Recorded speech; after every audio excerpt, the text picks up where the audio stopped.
We're now standing on the north point of the Hill Cumorah,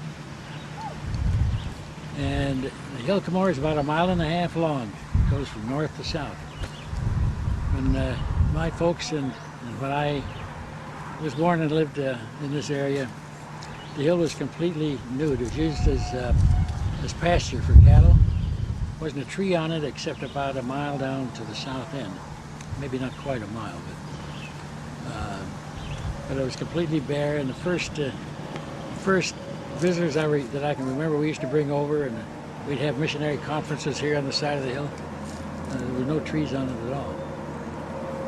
And the hill was purchased, of course, in 1928.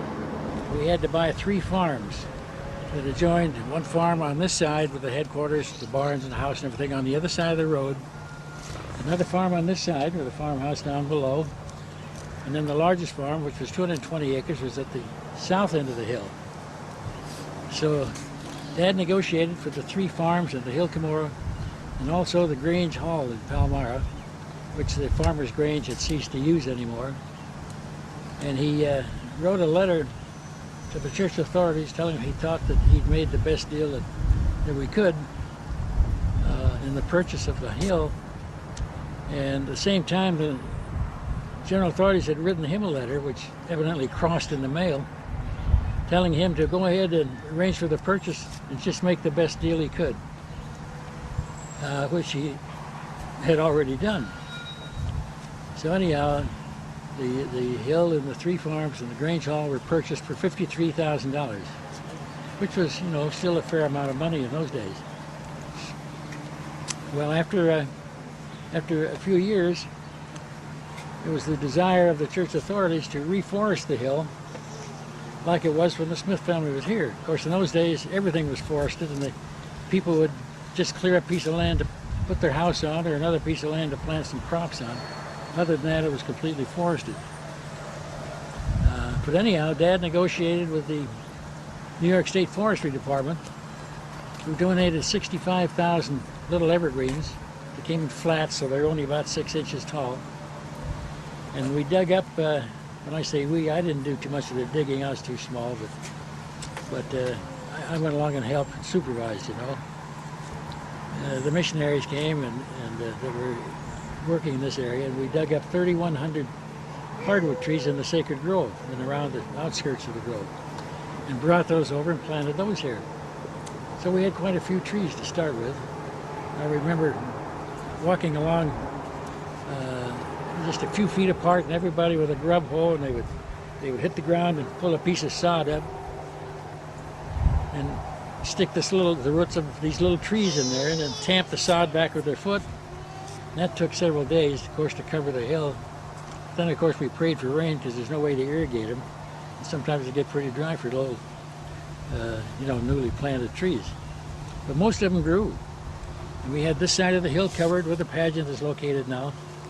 And of course, when we decided to have the big pageant here, and it grew to such size, we had to remove those trees to make room for the staging. Right across the top, we had a big hedge made out of big letters, which said Cumorah. And of course, we had to remove those too when the pageant started to take up all of the space.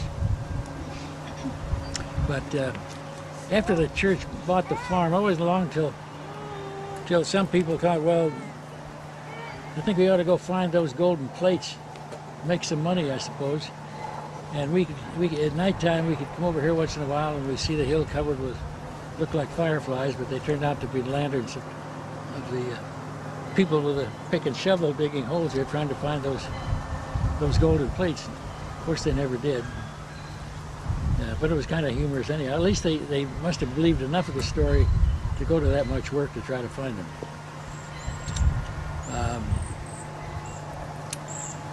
When we put the monument here in 1935, that's when we built the road that comes up, because the big trucks had to use it to bring up the monument. I think weighed, 35 tons or something like that.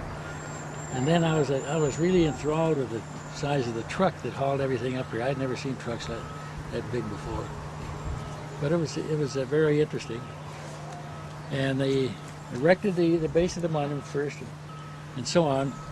they put the Angel Moroni up, and of course all the Angel Moronis that we have on temples were facing east. So they, for a short time anyhow, this Angel Moroni was facing east, but it just didn't look right. All he was facing was a farm down there, and everybody else had to look at the back side of it. So, and this Moroni, of course, is not blowing a trumpet like most of them are. He's carrying the Book of Mormon in his arms. So anyhow, the next thought was to turn him and let him face north, and for quite a while he faced north towards Palmyra, which was not too bad because people could see it when they came from the north, and it looked pretty nice. But then it was thought that he'd look a lot better facing the audience of the pageants if we turned him and faced him west. So that's the way he's facing now. He's facing towards the pageant, and all of the people that assembled on there, and also the people that drive down the highway are now able to look at his faces, and it's much better that way. The Hill Cumorah was the site of many missionary conferences, even before we had the pageant. And they would sit on the side of the hill here. Couldn't put chairs on there, so everybody would sit down. They'd build a kind of a little platform for the presiding authorities to sort of stand on and do their preaching. So they were interesting meetings, really. At the temple dedication, President Hinckley talked to you about being here for the dedication of this monument. Yeah. How old were you? About 12? I was, you remember this? Can you tell us about that? For the dedication of the monument, I was about 14, I guess. Let's see. No, I was probably about 17 in 1935. Wasn't he just coming home from his mission in England and he stopped Yeah. here? Yeah, that's right. And there was a nice article he wrote in the Ensign, I think it was, about coming home from his mission and talking about Dad. And I don't know if you got to read that article or not. I kept it, but it's a neat article coming from President Hinckley, who was just a missionary then.